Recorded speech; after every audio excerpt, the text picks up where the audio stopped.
નમસ્કાર દોસ્તો, વિડીયોમાં ફરી એક વખત તમારું સ્વાગત કરું છું। હવે તમારે ચેનથી જીવવું હોય તો જાગૃત બનવું પડશે, નીડર બનવું પડશે। કારણ કે ખુલ્લેઆમ ગુંડાગીરી, દાદાગીરી, લુખ્ખા તત્વોનો આતંક દિવસે ને દિવસે વધતો જાય છે।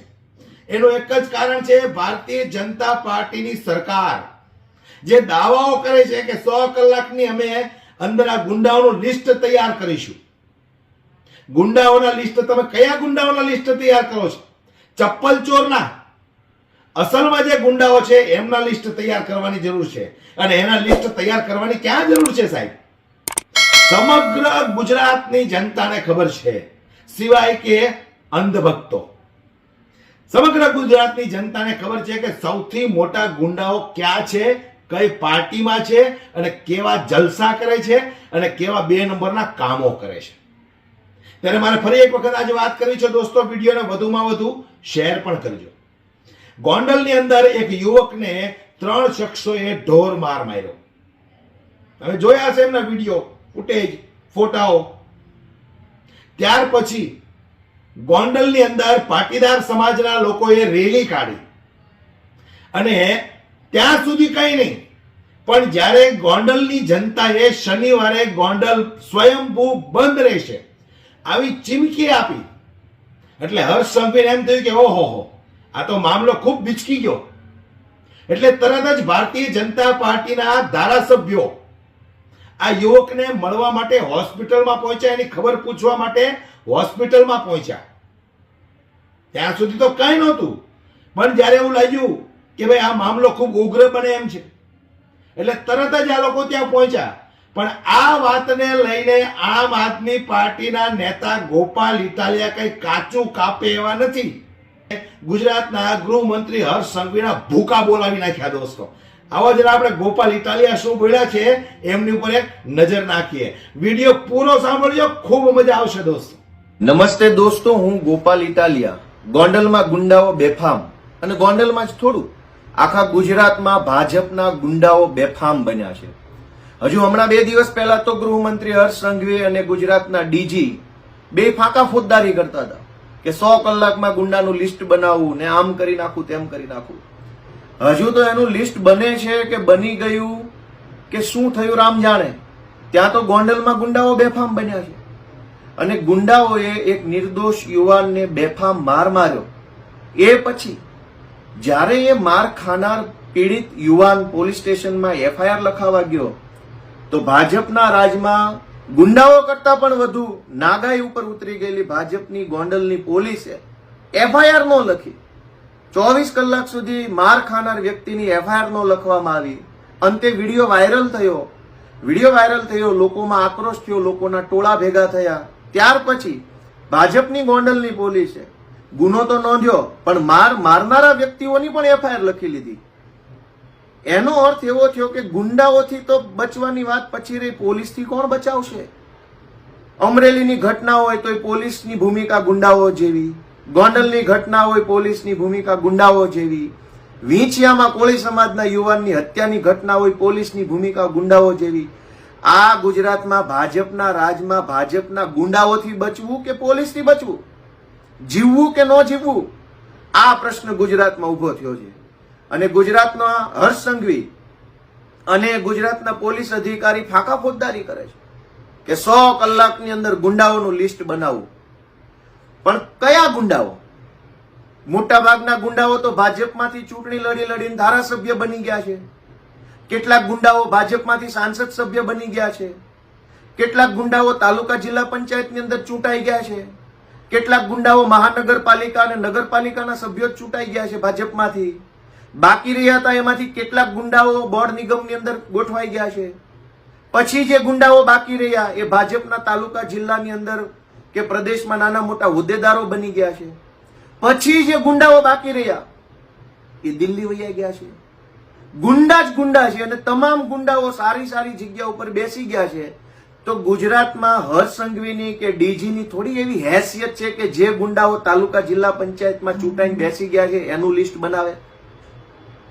પબ્લિકની આંખમાં ધૂળ નાખવા માટે થઈ, ગુજરાતની જનતાને છેતરવા માટે થઈ અને લલ્લુ પંજુ ટાઈપના ટપોરી કંઈક નાના મોટા દારૂ પીવાના કે દારૂ વેચવાના કે કંઈક ચપ્પલ ચોરવાના સાયકલ ચોરવાના ગુનામાં પકડાયા હોય એવા લલ્લુ પંજુઓના લિસ્ટ બને છે.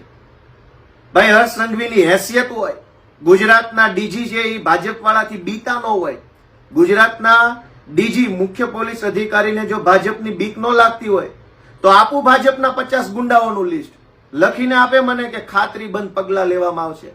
50 ગુંડાનું લિસ્ટ તો હું મારા ઉમરાળા તાલુકાના ભાજપના 50 ગુંડાઓનું લિસ્ટ આપવા માંગુ છું, પણ લખીને ખાતરી આપો કે પગલા લેશો.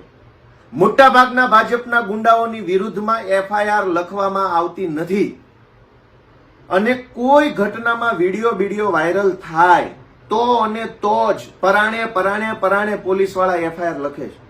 એનો અર્થ તો એવો થયો કે તમને કોક મારે, મારી જાય, બળાત્કાર થાય, છેડતી થાય, લૂંટ થાય, ગમે તે થાય, વિડીયો નહીં હોય તો પોલીસ સાંભળશે નહીં અને વિડીયો નહીં હોય તો એફઆઈઆર નહીં લખે. મતલબ હવે આપણે માર ખાવાનો તો કેમેરામેન લઈને ફરવાનું, વિડીયો ન હોય. જે ઘટનામાં વિડીયો હોય છે એમાં પણ ભાજપના પોલીસ વાળા એફઆઈઆર નથી લખતા, જે ઘટનામાં વિડીયો નહીં હોય એમાં હરિભજો. દોસ્તો, ભાજપના ગુંડાઓ ગુજરાતમાં બેફામ બન્યા છે. 100 કલાકમાં લિસ્ટ બનાવો કે 10 કલાકમાં લિસ્ટ બનાવવું નહીં, ભાજપના ગુંડાઓ હવે એટલી હદે બેફામ બન્યા છે કે આનું લિસ્ટ બનાવે મેળ નથી પડે એમ. આને ઘર ભેગા કરો તો અને તો જ કઈક સુધારો આવે એમ છે.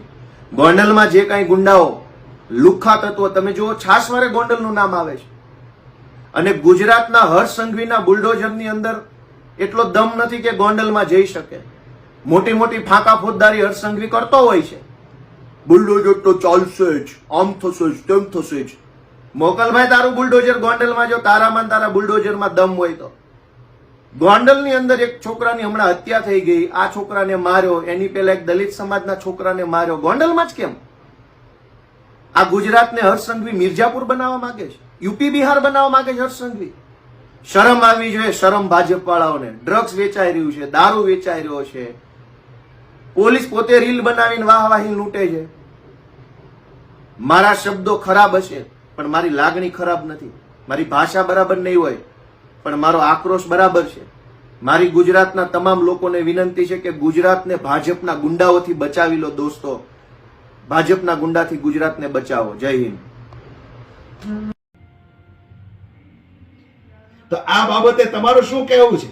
દિન પ્રતિદિન રોજ ગુંડાગર્દીઓ વધે છે, લોકો બેફામ બન્યા છે, કોઈને પોલીસનો, કાયદાનો, કાનૂનનો ડર નથી રહ્યો, એટલે આ બધું બને છે.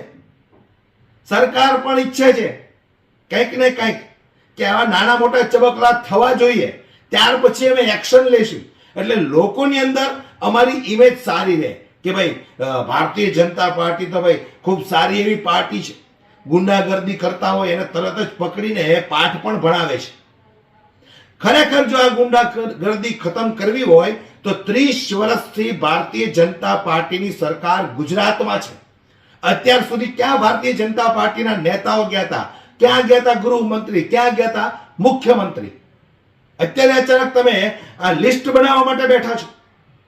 30 વર્ષથી તમારી સરકાર છે ગુજરાતની અંદર અને આ અસામાજિક તત્વો ગલીએ ગલીએ ખૂણે ખૂણે બેફામ બન્યા છે અને દેશના વડાપ્રધાન નરેન્દ્ર મોદી બણગાઓ ફૂંકે છે કે મારું ગુજરાત શાંતિપ્રિય ગુજરાત છે. આ તમારું શાંતિપ્રિય ગુજરાત છે. જે રીતે ગોપાલ ઇટાલિયાએ ફરી એક વખત હર્ષ સંઘવીના કહીએ તો ગોબા ઉપાડી લીધા, એ બાબતે તમારું શું કહેવું છે મને કોમેન્ટમાં દોસ્તો જરૂરથી જણાવજો અને વિડીયોને વધુમાં વધુ શેર કરો, દરેક લોકો સુધી પહોંચે, દરેક લોકો જાગૃત બને કે કેવા આ લોકોને મૂર્ખ બનાવવા માટે હવે આ લિસ્ટ તૈયાર કરવા બેઠા છે. આજના વિડીયોમાં બસ આટલું જ. વિડીયો પસંદ આવ્યો હોય તો લાઈક શેર કરવાનું બિલકુલ ના ભૂલશો દોસ્તો. જય હિન્દ.